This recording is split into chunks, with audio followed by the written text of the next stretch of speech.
मोटा पैसा है इनके पास। ये कहानी शुरू होती है संगीता के ससुराल से। संगीता का परिवार जॉइंट फैमिली का परिवार था, जहाँ सास, ससुर, पति, देवर, बच्चे, चाची, सास सभी थे।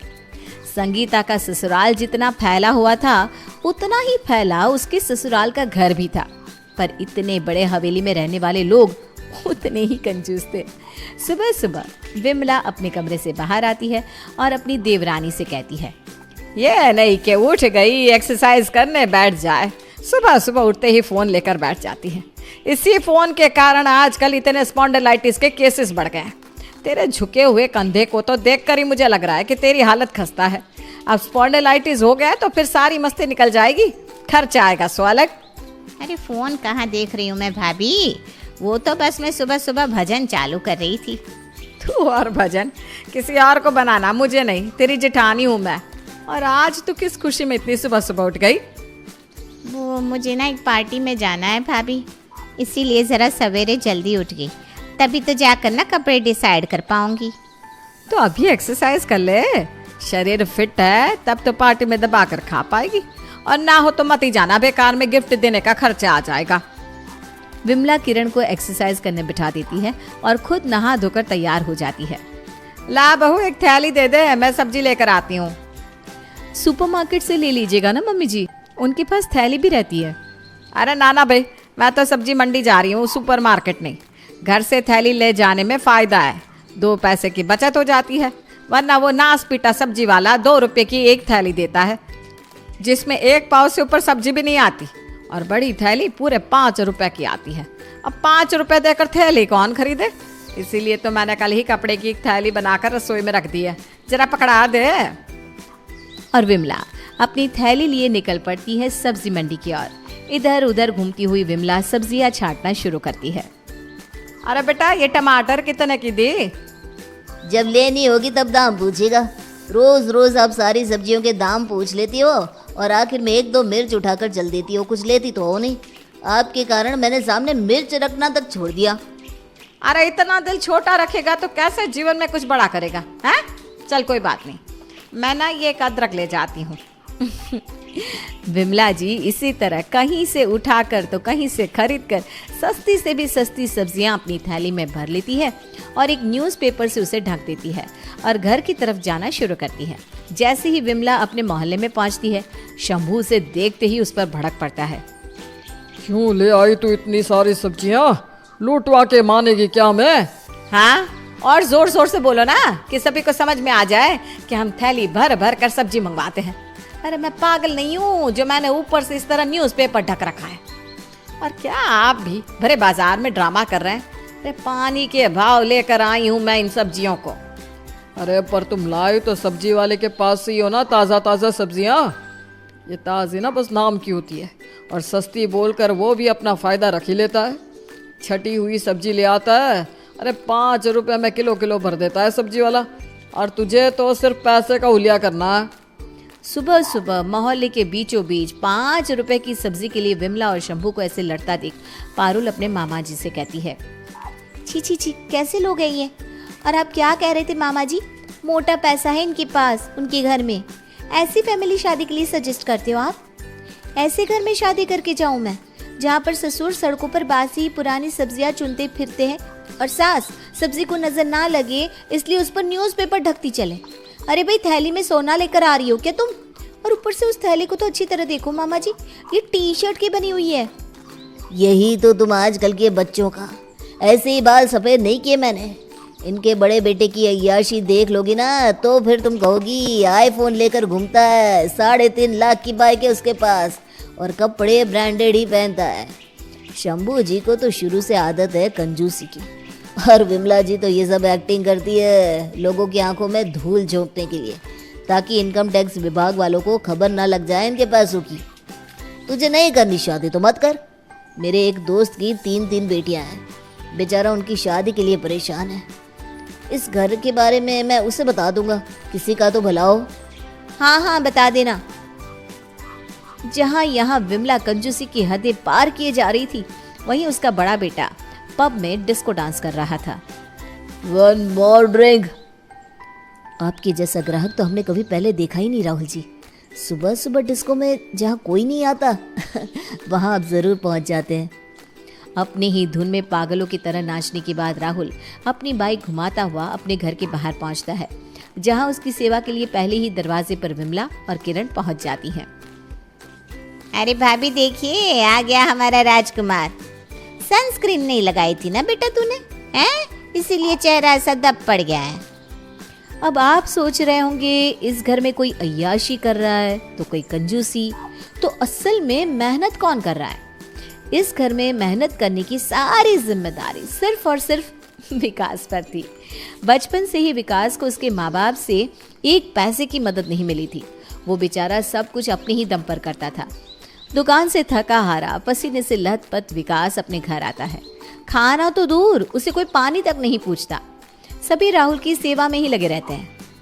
विकास बेटा जरा इधर आ, देख कैसे तेरे भैया का चेहरा लाल पड़ गया है। मैं फ्रिज से बर्फ लाकर लगा देता हूँ मम्मी, ठीक हो जाएगा, टेंशन ना लो। तभी विकास के फोन पर उसके दोस्त का फोन आता है। ये तेरे पीछे से कैसी आवाज़ आ रही है? सब ठीक तो है ना?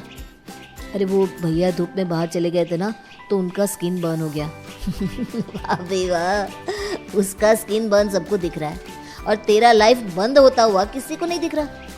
ऐसे ही बर्दाश्त करता रहेगा तो कल को तुझे घर से जाने को भी बोल दिया जाएगा। मैं तो कहता हूँ तू शादी कर ले, पत्नी रहेगी तो कम से कम 2 टाइम का खाना तो मिल जाएगा तुझे, वो भी बना बनाया। अरे पर मुझे कौन पसंद करेगा भाई। अच्छा चल, मैं तुझसे बाद में बात करता हूँ। विकास अपने लिए खाना बनाने किचन में जाता है, जहाँ ठीक उसके सामने के घर पर आई पारुल खिड़की से विकास को खाना बनाता देख लेती है और वहीं अपना दिल उस पर हार जाती है। बताओ, ये लड़का खुद खाना बनाता है, कौन बोलेगा कि ये इसके पेरेंट्स है? खैर, सास ससुर अगर कंगालपंती करती भी है तो उससे मुझे क्या मतलब। इतना पैसा है, इतना बड़ा घर है, आखिर में ये सब देकर अपने बच्चों को ही तो जाएंगे ना। और जहाँ रहा नेचर का सवाल, तो नेचर तो लड़के का अच्छा ही लग रहा है। अगर इसका बड़ा भाई इतनी अच्छी लाइफ जी रहा है, फिर तो इसकी लाइफ की मुझे टेंशन होनी ही नहीं चाहिए। और पारुल अपने मामा को विकास के साथ अपनी बात को आगे बढ़ाने को कह देती है। विनोद पारुल का रिश्ता लेकर विकास के घर चला जाता है। विकास भी अब शादी करना चाहता था, इसलिए वो भी फौरन हाँ कर देता है और चट मंगनी पट ब्याह करके पारुल विकास के घर आ जाती है। बड़ी किस्मत वाली है पारुल, जो इस परिवार का लड़का हाथ लग गया। अच्छा हाथ मारा है विनोद तुमने। अरे मैंने क्या हाथ मारा श्याम भाई साहब, ये तो सब मेरे प्रभु की कृपा है। बस भांजी की शादी कर दी, अब ये मामा टेंशन फ्री हो गया। अब ससुराल वालों की प्रसिद्धि कैसी भी हो। तुझे ये लोग छोटे मोटे लग रहे हैं? अरे ठाठ से रहेगी पारुल, राज करेगी राज। मैंने तो सुना है उनके घर में सोने के बिस्किट्स भी हैं। बस बड़ा बेटा ज़रा छुपा नहीं पाता, रईसी जो भी है सामने दिखा देता है। उसी चीज़ से सब भाप गए कि इनके घर में बहुत पैसा है, वरना आज के ज़माने में जहाँ सब दिखाते हैं ये लोग छुपाते क्यों हैं, तू ही बता। दरवाजे पर खड़ी पारुल ये सब सुन रही थी और मन ही मन सोचती है, बस तेरी कृपा बनी रहे भगवान। मैंने तो विकास को पसंद कर लिया था कि करोड़ों की प्रॉपर्टी तो मुफ्त में ही हाथ लगी। क्या घर है, इतना आलीशान, और 5 रुपए के लिए लड़ते थे ये लोग। बताओ तो कितना झूठ का दिखावा। पर ठीक ही है ना, नजर नहीं लगनी चाहिए। मामा जी ठीक ही कह रहे थे, मोटा पैसा है इनके पास। इतनी आलीशान शादी, इतने सारे नौकर चाकर देखकर पारुल की आंखें चौंधिया जाती है और वो सोच लेती है कि अब तो उसकी जिंदगी रानी बनकर कटेगी। पर जैसे ही सारे मेहमान वापस लौटते हैं, अब तो बहू आई गई है, वो सब संभाल लेगी। सारे नौकर का हिसाब कर देती हूँ और सबको छुट्टी दे देती हूँ। क्या संगीता? हाँ मम्मी जी, वैसे भी जिस हिसाब से देवर जी की इस घर में इज्जत है, देवरानी जी को तो रसोई देखनी ही पड़ेगी। अपने ससुराल में नई नई आई पारुल कमरे में जाकर सो जाती है। कुछ देर बाद पारुल की आंख खुलती है। रामू काका, चाय लाना तो। उसकी आवाज सुनकर रामू काका तो नहीं आते, पर उसकी जेठानी संगीता वहां आ जाती है। खुद को महारानी समझ रही हो पारुल? रामू काका चाय लाना। अरे कौन सा रामू काका? ये जो तुम्हारी शादी के वक्त घर का सारा काम कर रहे थे ना, वो बस कुछ दिनों के लिए रखे गए नौकर थे। सिर्फ वही नहीं बाकी सारे नौकर चाकर भी। वैसे अब तो तुम आ गई हो तो सब कुछ तुम संभाल ही लोगी, इसलिए उन्हें छुट्टी दे दी गई है। चलो फ्रेश हो जाओ, उसके बाद मेरे कमरे में चाय भिजवा देना, ओके? ये सब आप क्या बोल रही हैं भाभी? देखिए मुझे ऐसा मजाक पसंद नहीं है। नहीं होगा, पर अब तो तुम्हारे जीवन ने तुम्हारे साथ मजाक कर ही दिया है। तुम्हें क्या लगता है इतना नाम है हमारा मार्केट में, तो हमारे घर के लड़के से शादी करके तुम्हारी लाइफ सेट हो जाएगी? बिल्कुल भी नहीं। जिससे तुमने शादी की ना, उस विकास की इज्जत इस घर में 2 रुपए की नहीं है। अब तुम ही देखो, शादी का दूसरा दिन है और वो तो तुम्हें अकेला छोड़कर काम पर भी चला गया। पर फिर इतना बड़ा घर? ये पापा जी ने थोड़ी ना बनवाया है, ये तो हमारा पुश्तैनी मकान है। तो फिर वो क्या था, मोटा पैसा? मोटा पेट तो है नहीं इस घर में किसी का, तो मोटा पैसा कहाँ से आएगा? चलो अब एसी बंद कर दो, इस घर में 1 घंटे से ऊपर एसी कोई नहीं चलाता। बेचारी पारुल, कहाँ लाइफ में कुछ बड़ा करना चाहती थी और कहाँ इस झूठ की अफवाह के कारण वो ऐसे घर में आ गई थी जहाँ उसकी पूरी जिंदगी रसोई में कटने वाली थी। खाना बनाने के लिए पारुल किचन में जाती है और सब्जी बनाने के लिए कढ़ाई में तेल डालती है कि तभी उसकी सास वहां आ जाती है। अरे अरे बहू, ये रिफाइन क्यों ले लिया तूने? 250 रुपए लीटर वाला रिफाइन है, ये सिर्फ मेहमानों के लिए रखा हुआ है। चल वापस अंदर रख दे, मैं तुझे सस्ता तेल निकाल कर देती हूँ, हम उसी में खाना खा लेते हैं। बस याद रखना, सामने ऑलिव ऑयल रखा हुआ है, राहुल उसी में बना हुआ खाना खाता है, वरना बाकी किसी तेल की स्मेल भी अगर उसे आ जाए तो उसे उल्टी होने लग जाती है। और विकास मम्मी जी, उन्हें उल्टी नहीं होती? अरे वो मेरा मजबूत बेटा है, उसे तो कोई कुछ भी दे देगा वो खा लेगा। वो तो नमक रोटी खा ले, नखरा नहीं है उसका कुछ भी। पर वो क्या है ना, राहुल का शरीर ज़रा कमज़ोर है, ज़रा सी भूख भी उससे बर्दाश्त नहीं होती। थोड़ी सी धूल मिट्टी भी चली जाए ना तो उसे खांसी हो जाती है। कल कह रहा था, मम्मी एक कार लेने की ज़रूरत है, देखती हूँ कोई एफडी तुड़वा दूंगी। कार की क्या जरूरत है मम्मी जी, उनके पास बाइक तो है ही। अरे ये कहना बहू, इतनी तेज धूप में उसे 10 जगह इंटरव्यू देने जाना पड़ता है। विकास का तो क्या है, उसने दुकान कर लिया तो कम से कम 10 जगह भटकना तो नहीं पड़ता। और मुझे पता ही है बाहर भूखा नहीं रहता होगा, कुछ ना कुछ पौष्टिक खा ही लेता होगा।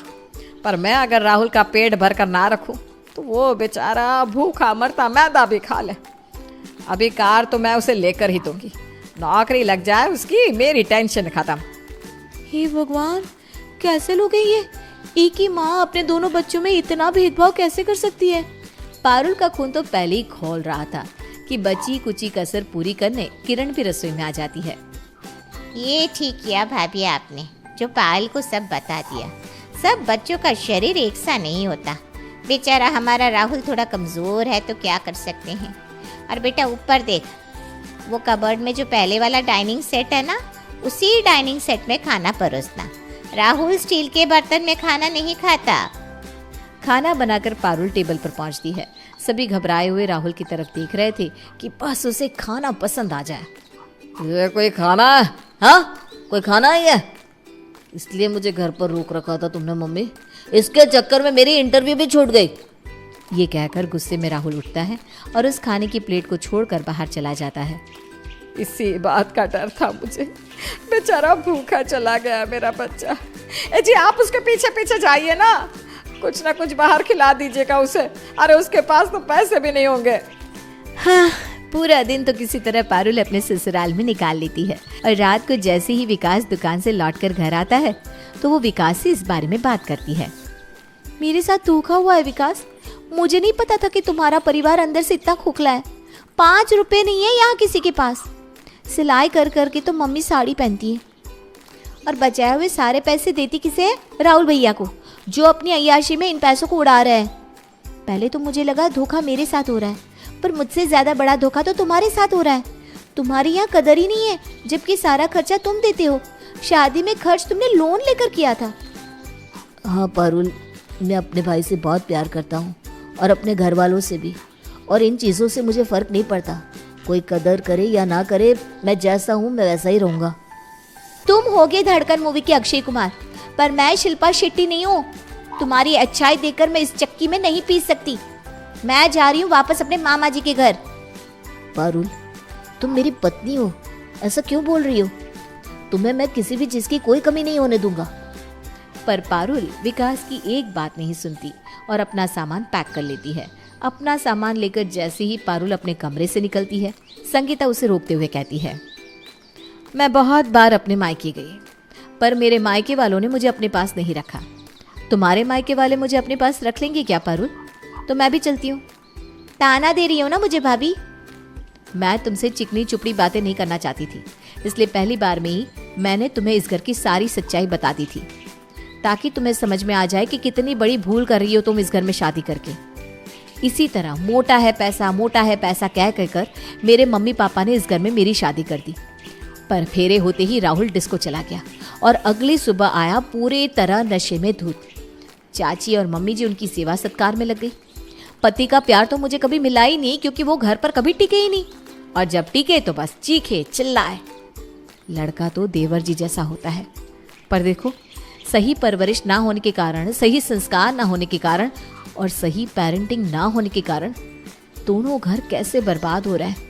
मैं तो आए दिन देवर जी को ताने देती थी कि उनको समझ में आए कि इस घर में इनकी कोई वैल्यू नहीं है और वो अपने पीछे इस घर में किसी लड़की को लाकर उसकी जिंदगी बर्बाद ना करें, पर वो समझे ही नहीं और अब तुम्हारी जिंदगी बर्बाद होगी। पर आपके मायके वालों ने आपको सपोर्ट नहीं किया भाभी? शादी के बाद अगर लड्डू हाथ लगे तो मजे और नीम हाथ लगे तो वो भी चबा चबा कर खानी ही पड़ती है। ये कहकर मम्मी ने फोन काट दिया था। पहले मैं भी बहुत लड़ती थी, पर फिर जब देखा कि मायके वालों का भी सपोर्ट नहीं है तो बस चुपचाप रहने लग गई। बैग पैक कर लीजिए भाभी जी, हम इस घर को छोड़कर जा रहे हैं। और इस तरह शादीशुदा होने के बाद भी विमला के दोनों बेटे फिर से अकेले हो जाते हैं। आपको लग रहा होगा कि किस तरह हंसी मजाक में शुरू हुई ये कहानी इस मोड़ पर खत्म हुई है, पर असलियत में यही होता है। जब माली खुद अपने एक पेड़ को ऐसे कड़े धूप में रख दे कि वो धूप से झुलस जाए और दूसरे को इतना पानी दे कि उसमें और जल्दी फूल आए, पर ज्यादा पानी के कारण वो धूप में पड़े उस दूसरे पेड़ से भी पहले मर जाता है। और ऐसे ही परवरिश में भेदभाव विमला ने किया था, जो आज उसके दोनों बेटों की ये हालत हो गई थी।